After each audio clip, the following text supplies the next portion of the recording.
Mason Carter walked into that dealership looking for a cheap used car to drive his daughter to school. Logan Pierce took one look at the grease-staining Mason's hands and made a decision not to help him, but to humiliate him. He sold Mason a dust-covered Aston Martin that wouldn't start, with scrambled paperwork and a body full of deep scratches, laughing as the single father pulled away. Everyone assumed Mason had been conned.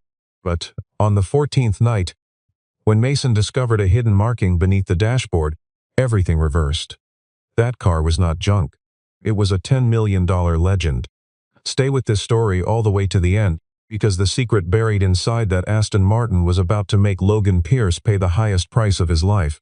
Mason Carter had lived quietly in Millbrook, Pennsylvania for most of his adult life, a man who measured his days not by ambition but by the small, reliable rhythms of raising his daughter alone. His wife, Rebecca, had died 3 years earlier from an illness that arrived fast and left behind a mountain of hospital debt and an 8-year-old girl named Ella who smiled constantly, as though she had decided grief was something she simply would not carry. Mason respected that decision.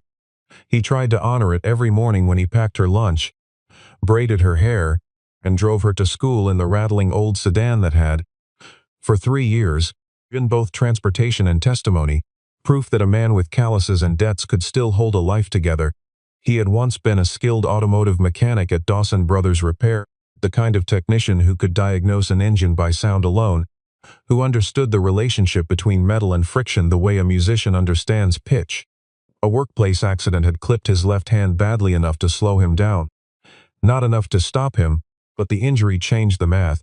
He could no longer work fast enough for the shop floor, and so he moved to a rented garage on Maple Street, taking in whatever jobs neighbors would bring him, making just enough to stay afloat. The morning everything changed arrived without warning, the way these mornings always do.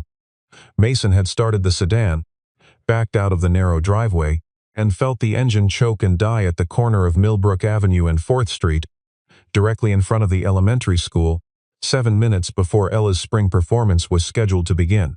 She sat in the passenger seat in a yellow dress, holding a small paper sunflower she had made for the show, and she did not cry. She simply looked at her father and said it was okay, they could walk. They walked. She made it with 2 minutes to spare. Mason stood in the back of the auditorium and watched his daughter perform and understood, in the absolute clarity of a man with no room for self-deception, that the sedan had made its last trip. He needed a reliable car. He had $4,200 saved in an envelope in his kitchen drawer, earned over 6 months by taking on every job he could find, and now he would spend every dollar of it on something that would not fail Ella again. Logan Pierce's dealership, Pierce Prestige Motors, sat on the edge of Route 9, a glass and chrome monument to the kind of wealth that Millbrook's working residents drove past without slowing. Logan had built the business over a decade, buying and reselling luxury used vehicles, Bentleys, Ferraris, the occasional Rolls-Royce, to clients who arrived in sport coats and left in something that cost more than most houses in the county. He was 38, tan, and aggressively well-dressed, a man who had refined his contempt for the financially modest into something almost artistic.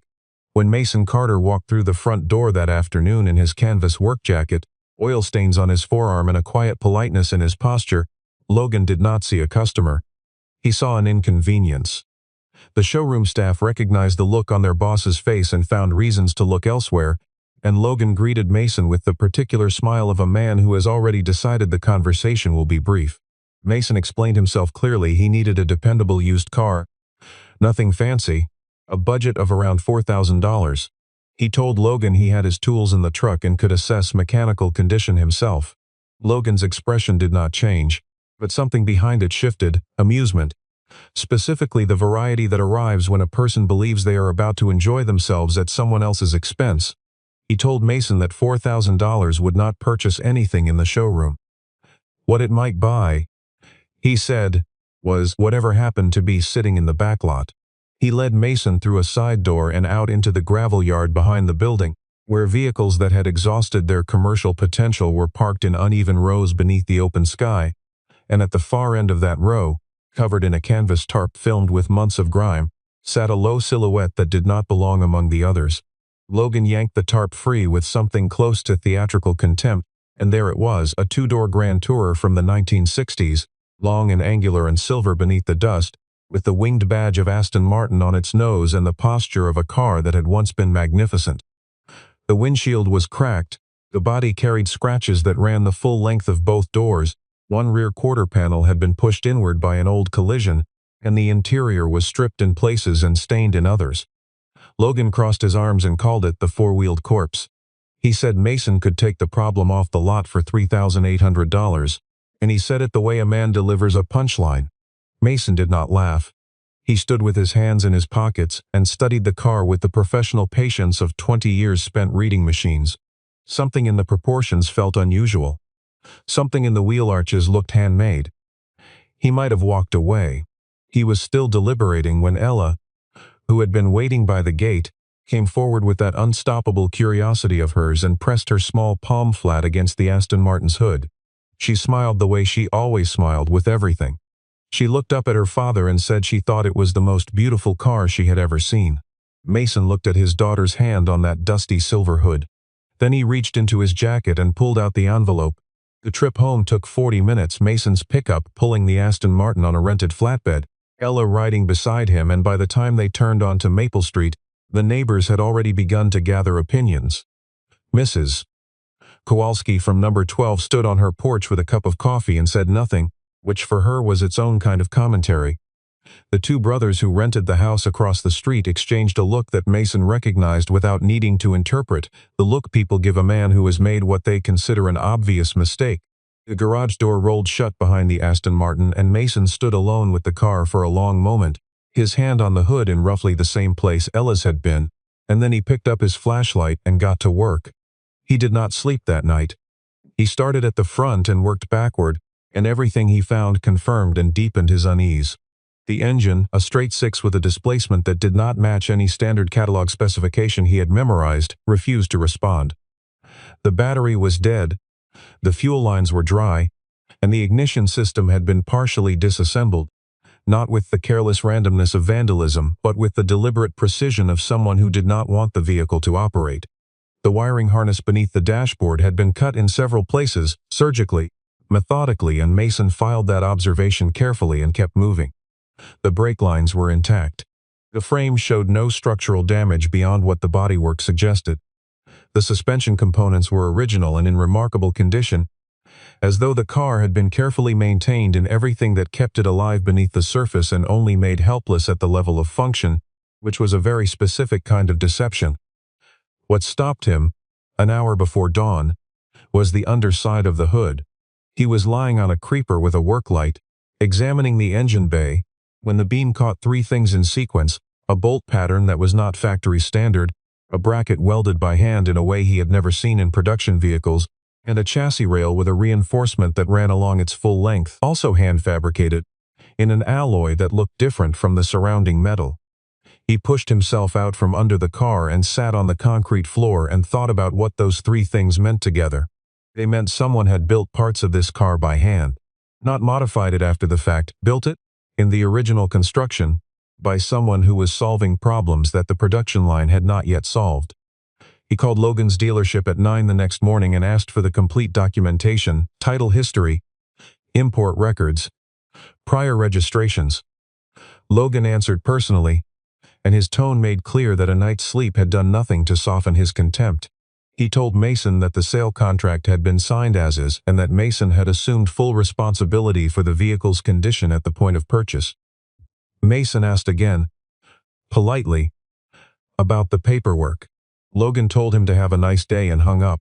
Mason set the phone down on the workbench and looked at the Aston Martin and made the decision, quietly and without drama, that he was not going to surrender. That evening, Ella finished her homework at the small folding table near the garage door while Mason continued his work. She was drawing the car, inaccurate in its details but surprisingly close in spirit, capturing the long hood and the slight upward curve of the fenders. At 9 o'clock she called him over, not because she needed help with her homework but because she had been quietly exploring the interior while he worked, and had found something in the glove box, a photograph, black and white, printed on the heavy stock of an earlier decade. The image showed the Aston Martin, unmistakably the same car, parked in front of a large estate house with columns at the entrance. The photograph had been torn across one corner. On the back, Written in a careful hand in blue ink that had faded to lavender, were 4 words: "Prototype never dies." Mason held the photograph for a long time. Ella looked at him over the top of her drawing and asked what a prototype was. He told her it was a first, a one-of-a-kind, the only version of something ever made exactly that way. She thought about that. "Like me," she said. Mason looked at his daughter. "Yeah," he said. "Like you." The photograph changed the nature of the work. Mason spent the following 2 evenings at his kitchen table with a legal pad and the sparse documentation Logan had handed him at the time of sale, cross-referencing every detail he could extract against his memory of production Aston Martin models from the 1950s and 60s. He had worked on several classic British vehicles during his years at Dawson Brothers, and he understood the general architecture of the period well enough to recognize deviation when he encountered it. What he had in his garage deviated extensively. The roofline was flatter than any series production DB model he had studied. The door skins were shaped differently at the trailing edge. The rear deck had a slope that matched no photograph in any reference catalog he could locate. The car looked like an Aston Martin the way a first draft resembles a finished novel. The intention was clear. The resemblance was real, but the execution was something earlier, something arrived at by a different process, something that existed before the decisions had been finalized. He called Ryan Brooks on a Wednesday night. Ryan had been his closest friend since their apprenticeship days, a careful, methodical man who had gone on to work in automotive insurance investigation and had developed a specialist knowledge of vehicle identification, registration fraud, and chassis tracing. Mason described what he had found without embellishment and asked Ryan if he could run a check on the vehicle identification number. Ryan was quiet for a moment and said he would call back. He called back in 4 hours. His voice had the controlled flatness that Mason recognized as the sound Ryan made when delivering information he was not entirely comfortable with. The number, Ryan said, had been removed from an insurance database approximately 22 years earlier. The removal notation was administrative rather than fraudulent. The vehicle had been classified as destroyed in connection with an accident, and the record had been closed. There was no current registration, no lien, no living owner of record. The car, on paper, did not exist. Mason asked if that meant it was stolen. Ryan said it meant the car was complicated, and that there was a meaningful difference. Meanwhile, the situation at Pierce Prestige Motors had begun to shift in ways Logan had not anticipated.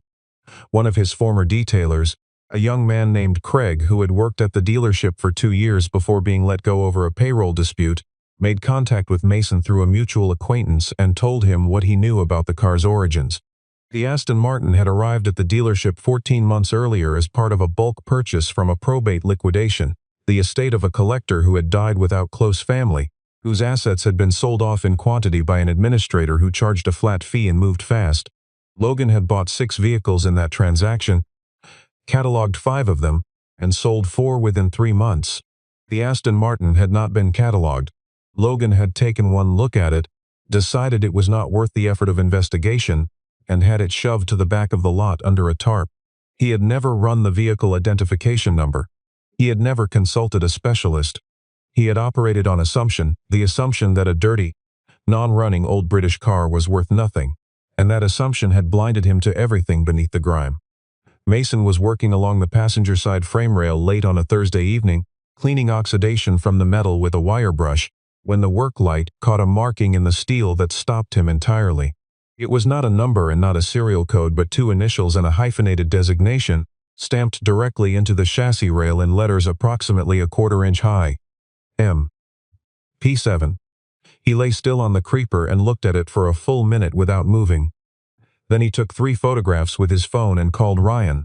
Ryan was silent for a longer time than usual when Mason read him the marking.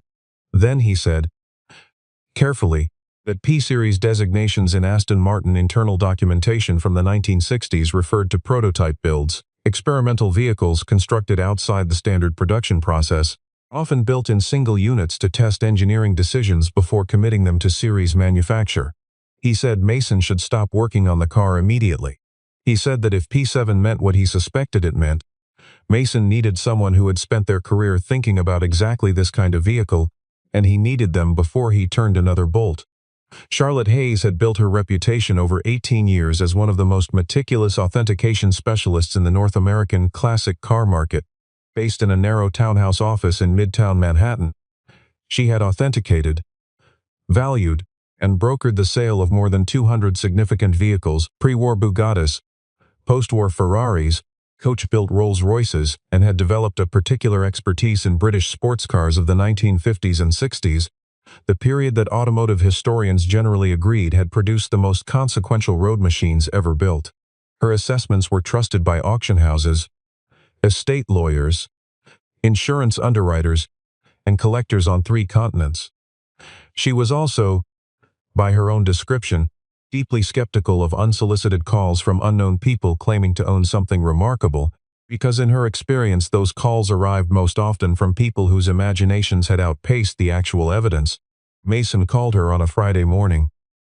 He gave her his name, his town, and a factual summary: the chassis marking, the non-standard construction details, the removed insurance record, the photograph and its 4-word inscription. He read her the marking exactly, A.M. P7, and said nothing else. Charlotte asked him to repeat the last part. He repeated it. She was quiet for 4 seconds, which Mason would later learn was an unusually long pause for her. She said she would need close-up photographs of the marking, the engine bay, the door skins, the interior trim, and the photograph itself. Mason said he could send them within the hour. He sent them in 40 minutes. Charlotte called back that evening with a voice that had changed character. Though the professional skepticism had not entirely left it, it had simply become focused rather than general, directed at specific uncertainties rather than the broad implausibility of the claim. She said the marking was consistent with internal Aston Martin prototype coding from the 1960 to 1965 period. She said the engine bay construction visible in his photographs was not consistent with any series production vehicle she could identify from that era. She said she needed to see the car in person and could drive to Pennsylvania that weekend. She arrived on a Saturday morning in a gray sedan, carrying an aluminum instrument case and the organized caution of someone who had been disappointed before.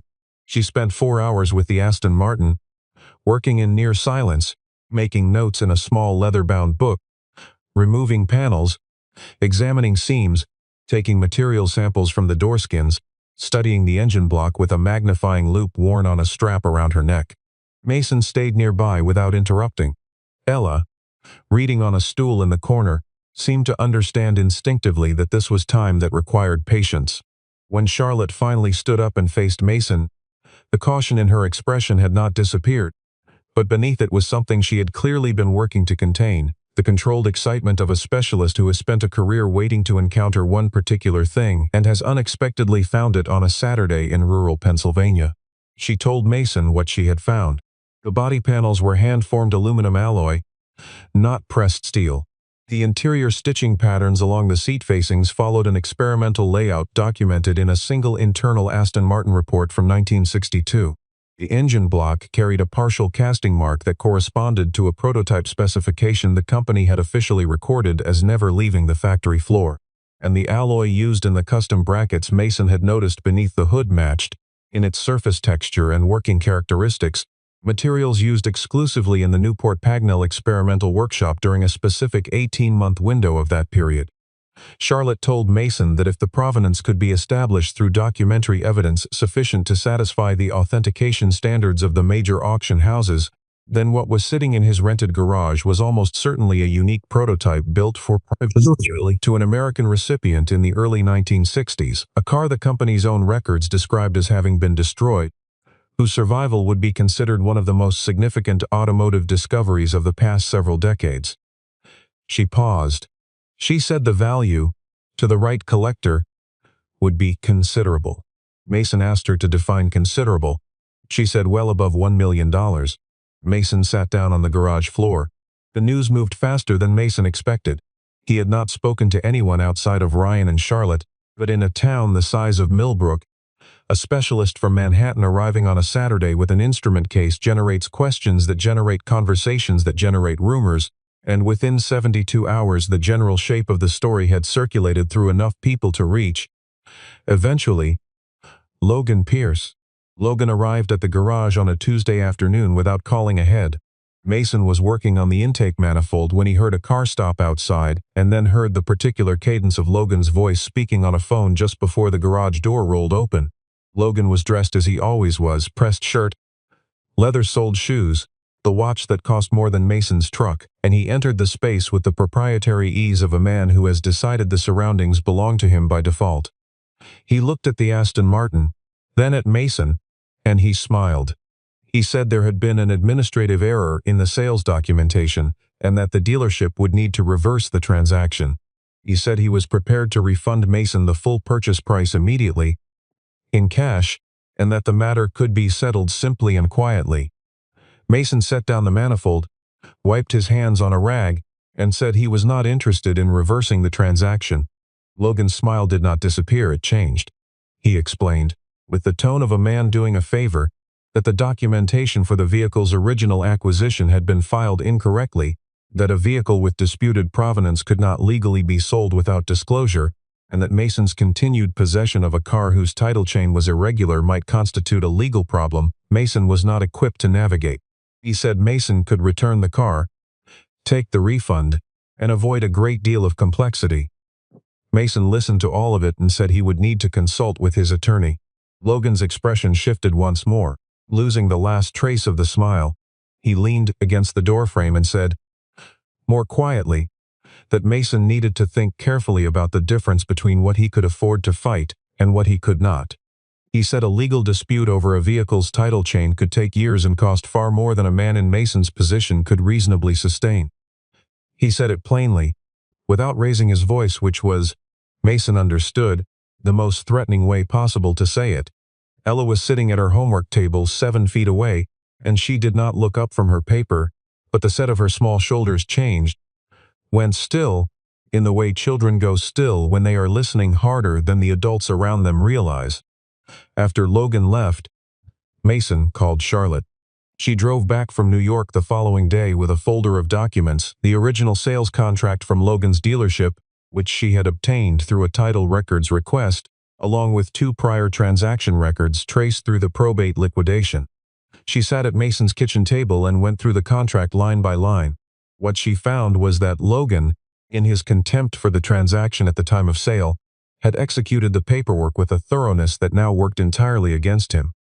The bill of sale described the vehicle by its chassis number, transferred full title and ownership to Mason Carter without encumbrances or reservations, and was signed by Logan personally and notarized on the day of sale. There was no error clause and no right of rescission. Logan had sold Mason the car clean because he had wanted the transaction to be irrevocable on his side. He had not anticipated needing to undo it from his own. His arrogance had constructed his own trap. 3 nights after Logan's visit, Mason woke at 2 in the morning to the sound of something at the garage door. He was alert immediately, the way men who have lived carefully for years become alert to disruption, and he crossed the dark yard in 30 seconds and found the side door of the garage partially open, the padlock not broken but picked, lying on the ground. Inside, the document folder he kept on the workbench had been opened and its contents spread across the concrete floor. The drawers of the rolling tool chest had been pulled out. Nothing had been taken. Mason inventoried the space quickly and thoroughly, and the Aston Martin had not been touched. The intruder had been looking for papers. A trail camera Mason had installed the previous week, after Logan's visit, had recorded the exterior from 11:43 to 2:17. In the footage, clear enough for identification, a figure in a dark jacket moved along the side of the building. The jacket had a logo embroidered on the left chest. It was the logo of Pierce Prestige Motors. Mason uploaded the camera footage to 2 separate cloud accounts before dawn, sent copies to Charlotte and Ryan, and then sat at the kitchen table with his coffee and made the decision that had been forming since the night he first found the chassis marking. He was not going to sell the car unseen, uninvestigated, or undocumented. He was going to restore it to operational condition, not to drive it, not to keep it, but to bring it to the authentication session that Charlotte was already arranging with 2 independent specialists from the United Kingdom, and to present it as what it was, a living machine, capable of running under its own power, with provenance fully documented and legal ownership that was unambiguous. Charlotte had connections at a major auction house with offices in Manhattan, and she had spoken cautiously with their head of provenance research. The house was interested. Before proceeding, they needed independent physical authentication from 2 recognized specialists, a complete title chain reconstruction, and documentation sufficient to support the historical narrative. Charlotte estimated 2 to 3 weeks. Mason told her he needed 14 days. She asked if that was realistic. He said it was the only timeline he had. The 14 days that followed were unlike anything Mason had lived through, including the weeks after his wife's death, different in kind but similar in the quality of absolute focus they required, the way grief and urgent work both narrow the world to a single task that must be completed before anything else is possible. He worked from 5 in the morning until midnight every day, resting only when his hands became unreliable, eating at the workbench, sleeping on the cot he moved into the garage after the second night. Ella did her homework at her table in the corner every evening and adapted to the new rhythm with the uncomplaining flexibility that had always been one of her most remarkable qualities. She passed him tools without being asked. She held the work light steady for extended periods without complaint. She brought him sandwiches at predictable intervals and set them on the tool cart without interrupting his concentration, which was, Mason thought, a form of practical care as skilled as any mechanical work he had ever done. The restoration revealed the car in layers, the way archaeological excavation reveals a site, each cleared surface disclosing something beneath it that demanded reinterpretation of everything above. The original leather on the seat faces, once stripped of a degraded covering someone had applied over it, showed a tanner's mark that Charlotte identified, reviewing photographs remotely, as consistent with a specific supplier used by Aston Martin's experimental workshop in the early 1960s. The dashboard, once the incorrect overlay was properly removed, showed the original aluminum surface beneath, hand-brushed, with a gauge cluster arrangement that did not match any production specification. And behind the gauge cluster, in a cavity created by the custom dashboard architecture, Mason's fingers found something folded. He stopped working. He called Ella over. She came and stood beside him, and together they unfolded it under the work light, a single page of cream paper, covered in a small, precise handwriting in blue-black ink that had aged to a rich brown. It was a letter. The writer identified himself only by initials at the bottom R. H. W. and addressed the letter to no one by name. He described, in the careful language of a technical craftsman recording his own work, the construction of a specific prototype vehicle for delivery to a private recipient in the United States. He named the recipient only as the American, and described the delivery as occurring in the autumn of 1963. He wrote that the car had been designed to specifications exceeding anything the factory had produced for public sale, that it contained engineering decisions the company was not yet ready to commit to in series production, and that its fate after delivery was not within his knowledge. The letter ended with one sentence, written slightly apart from the rest: "I have no doubt it will outlast all of us." Mason read it twice and sat very still. The car had not been abandoned. It had been hidden by circumstances, by the accident that had been used to close its insurance record, by the decades that had covered it in the dust of other people's carelessness, but it had endured. R. H. W. had been right about that. On the 14th day, Mason finished rewiring the ignition system, reinstalled the fuel delivery components he had carefully rebuilt, checked the oil pressure and coolant levels, and seated the last spark plug wire in the sequence. He looked at the engine. He looked at Ella, who had come to stand beside the car with her arms folded in front of her in an attitude of concentrated hope. He turned the key.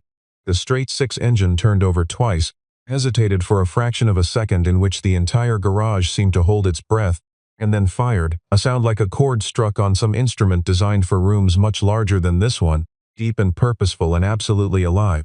Ella covered her mouth with both hands. Mason gripped the steering wheel and pressed his forehead against it and stayed that way for a moment before he trusted himself to look up. Charlotte coordinated the auction with an efficiency that Mason found both reassuring and slightly dizzying. The event was a closed sale, invitation only, hosted in a private gallery space in Lower Manhattan, attended by a carefully selected group of collectors, estates, and institutional buyers briefed in advance on the nature of the vehicle. The authentication had been completed 6 days before the sale by 2 specialists flown in from England, a former curator of the Aston Martin Heritage Trust and an independent automotive historian who had spent his career documenting prototype and pre-production British vehicles. Both men had examined the car for 2 full days and issued separate reports reaching the same conclusion. The vehicle was authentic, consistent in every verifiable particular with an A.M. P-Series prototype designation from the 1960 to 1964 production window, with no known surviving counterpart in any collection or archive. The auction house's legal team had reviewed the title documentation, Charlotte's provenance reconstruction, and Mason's original sales contract, and their conclusion was that Mason Carter held clean, unencumbered title to a unique and historically significant automobile. The car had been transported to Manhattan in a climate-controlled enclosed trailer on a Wednesday. Mason and Ella had driven down separately, arriving the evening before the sale. Charlotte had arranged for them to stay at a small hotel 3 blocks from the gallery. Ella had never been to New York. She stood at the hotel window for 20 minutes looking at the street below with the focused wonder of a child encountering something larger than her imagination had prepared for. Mason watched her and thought about his wife, as he often did in moments that felt large, and then set the thought aside in the gentle way he had learned to do, and ordered room service because it was past 9 and Ella had eaten nothing since lunch. Logan Pierce had learned about the auction. He had not been told, but in a market as specific as significant classic car sales, the appearance of a major undocumented prototype is not a secret that survives long, and Logan had connections among the dealers and brokers who moved in those circles. He arrived at the gallery on the morning of the sale and managed to pass the preliminary credential check by presenting a business card from a client he represented. Charlotte spotted him in the second row of seats before the auction began and felt, she would later tell Mason, a particular kind of cold clarity, the feeling of knowing exactly what was about to happen and being fully prepared for it. Logan made his move during the pre-sale verification period, 40 minutes before the first lot was called. He approached 2 members of the auction house's administration staff and told them, loudly enough to be heard by the collectors nearby, that the vehicle's ownership was disputed, that the sales documentation had been obtained under irregular circumstances, and that he intended to pursue legal action if the sale proceeded. Several heads turned. The auction room's atmosphere shifted, not panic, but the heightened alertness of people who had invested significant effort in being present and did not intend to see their position compromised. Charlotte was already moving by the time Logan finished speaking. She presented the auction house's head of legal affairs with a folder prepared specifically for this contingency. It contained the original bill of sale with Logan's notarized signature, the full provenance documentation, a time-stamped copy of the trail camera footage from the garage intrusion, a record of Logan's in-person visit to Mason's property with a sworn statement describing the threats made, and a letter from Mason's attorney noting that any interference with the lawful sale of Mason's property would constitute tortious interference and would be met with immediate legal response. The head of legal affairs read the folder in 11 minutes, conferred with 2 colleagues, and then crossed the room to Logan and told him, with the precise courtesy of someone well-trained in managing difficult situations, that the documentation established clear ownership in the seller, that the sale would proceed as scheduled, and that Logan was welcome to pursue any legal claims through appropriate channels after the conclusion of the event. He said Logan's continued presence was at the discretion of the house, and that further disruption would result in his credentials being revoked. Logan sat down. He sat in the second row and said nothing for the next 3 hours. Whatever he had expected to happen, compliance, hesitation, the collapse of Mason's position under the weight of his challenge had not happened. The documentation had held. The preparation had held. And Mason, seated in the front row with Ella to one side and Charlotte to the other, did not look at Logan once. The bidding opened at $600,000 and moved with a velocity that stilled the room. 1 million. 2 million. 3,500,000, 5 million, 6,800,000, 8,200,000. The 2 remaining bidders, one present, one bidding by telephone through a representative, traded the number back and forth in increments of 200,000 with the focused deliberation of men who understood exactly what they were competing for. At 9,800,000, the telephone bidder made a final offer. The auctioneer raised his gavel, looked at the floor bidder, waited. The gavel came down at $10 million. The sound of it filled the room. Then the applause started, and it went on for a long time. Mason held Ella's hand. He did not cry, not then, that would come later. Privately, in the way that things that matter most happen privately. He just held his daughter's hand and looked at the Aston Martin on the stage, clean and silver and still, a machine that had spent decades buried in other people's negligence and was finally being seen for what it had always been. Somewhere in the second row, Logan Pierce was looking at the same car. What he felt in that moment was his own business. What he had lost was about to become everyone's. The day after the auction, Logan found Mason in the hotel lobby before checkout and asked if they could speak privately. Mason agreed. They sat in two chairs near the lobby window, and Logan talked for several minutes about the circumstances of the original sale, about his genuine lack of awareness of the car's significance, about the investments he had made in his business, about the challenges of the market. He did not apologize, but there was a quality of desperation in what he said that Mason recognized, the quality of a man who has begun to understand the dimensions of what he has lost and is searching, frantically, for a door that has already been locked. He suggested that given his role in connecting Mason with the vehicle in the first place, some acknowledgement would be appropriate. Some portion of the proceeds. He framed it carefully. He called it fairness. Mason listened until Logan had finished. Then Mason said, without heat, that Logan had sold him the car for $3,800 because he was certain Mason was too poor and too ignorant to recognize its value. He said Logan had threatened him, had sent someone to break into his garage, and had attempted to disrupt a lawful sale in front of a room full of witnesses. He said he did not owe Logan anything. He said it clearly, and he said it once. Then he stood up, shook Logan's hand with the courtesy that had always been one of his fixed habits, and walked away. Charlotte had moved quickly after the sale. The evidence from the trail camera footage and Mason's documented account of Logan's threats had been forwarded to the district attorney's office by the auction house's security team, acting on the recommendation of their legal department. Within 2 weeks, Pierce Prestige Motors was under investigation, not only for the garage intrusion, but for a broader pattern that investigators began to uncover once they started looking.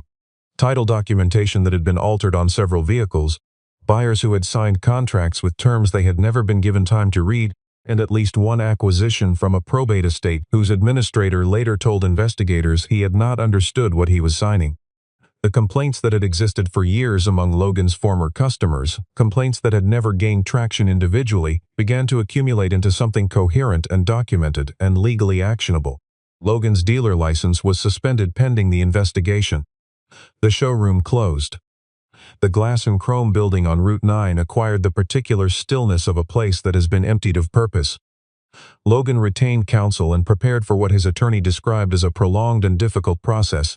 His fall was not spectacular, it was the slow, grinding consequence of a pattern of behavior finally catching up with itself, which is generally the way these things happen. Mason paid off the remaining hospital debt the week the funds cleared, $47,000 that had followed him for 3 years like a shadow, and then he paid 3 months of advance rent on a larger garage space 2 blocks from Ella's school and opened a business account in the county register under the name Ella's Classic Garage. He ordered a sign from a local printer, hand-painted script on a white background, clean and unflashy, the kind of sign that tells the truth about the place it identifies. He bought a reliable 10-year-old sedan with a clean service history, a sensible, practical car that would start on cold mornings and could be maintained with tools he already owned, and he drove Ella to school in it the morning it came off the lot, and she said it was a good car and asked if they could listen to music, and he said yes. 3 months after the auction, Charlotte arranged for Mason and Ella to visit the car at the private estate outside Philadelphia where its new owner had established a small museum of significant British automotive history. The owner, a quiet man in his 60s named Walter, who had spent 3 decades researching the P-Series program, received them with a simplicity that Mason appreciated. Walter had acquired the car not as an investment but as a completion. He had believed for most of those 30 years that the P7, the only unit shipped for private delivery, had been destroyed in the accident documented in the closed insurance record. He showed them through the museum with the focused attention of someone for whom these machines were not trophies but subjects, things to be understood rather than displayed. The Aston Martin occupied its own bay, lit from above by a warm steady light that removed all shadow and let the aluminum body show its true surface, every tool mark from the craftsman who had shaped it by hand, every compound curve formed without the assistance of a production press. The car looked, in that light, like what it was, not a relic and not a trophy but a record, The physical documentation of what a specific group of people had been capable of at a specific moment in time, when they had been given the latitude to work without the constraints of commercial production and had built something that was meant to last exactly as long as it had. Ella stood in front of it for a long time. Then she looked at her father and asked, in the direct way she always asked things, whether he was sad that they did not have it anymore. Mason considered the question seriously, which was how he had always treated her questions. He told her that the car had never really been theirs in the way that things you keep are yours. It had been theirs to find, theirs to understand, theirs to restore to what it had always been. He said what the car had given them could not be taken back. The money was real, the garage was real, the debt being gone was real, but that none of those things were the largest thing. The largest thing was simpler. He had walked into a room where someone had decided he was worth nothing. He had taken what that person threw away. And he had shown, by the work of his own hands and the patience of his own eyes, that the judgment had been wrong, not wrong about the car, but wrong about him. Ella thought about this. Then she said she thought the car had always known what it was, and had simply been waiting for someone who would actually look at it. Mason looked at his daughter standing in the soft warm light beside that silver machine. He did not say anything for a moment. Then he said she was probably right. Charlotte arrived at Ella's classic garage on a Thursday morning in late November, wearing a heavier coat than the last time he had seen her. She had a proposition. 3 clients with significant vehicles needed restoration, not auction preparation, but genuine mechanical and cosmetic work done by someone who understood the machines as machines rather than as financial instruments. She thought Mason's combination of technical skill and trained attention was unusual enough to be worth formalizing. She proposed a working arrangement. She would provide the clients, Mason would provide the work, and they would split the referral margin. Mason said he was interested but had a condition. Charlotte waited. He said that whatever the arrangement required, it could not begin before 8:45 on school days, because he drove Ella to school every morning and that was not negotiable. Charlotte smiled the first time. He thought he had seen her smile without any reservation behind it. She said that worked for her. He drove Ella to school the next morning the way he had driven her every morning, in the 10-year-old sedan with the clean service history, along the familiar route, past the elementary school's back entrance where the other parents idled their cars in the usual patient line. Ella had her backpack on her lap and was reviewing something in a spiral notebook, and she was entirely herself, and she did not know yet all the things her father had protected her from, or all the things he had been willing to become to do it. She would, eventually, when she was older and the distances had compressed and the story had settled into the shape stories settle into when enough time has passed. For now she closed her notebook as they pulled up to the curb and said, without looking up, that she would see him at 3. Mason said he would be there. He watched her walk through the school doors. Then he pulled back onto the road and headed to the garage, where 3 new projects were waiting, and where the sign above the door, in hand-painted script on a white background, said exactly what he needed it to say.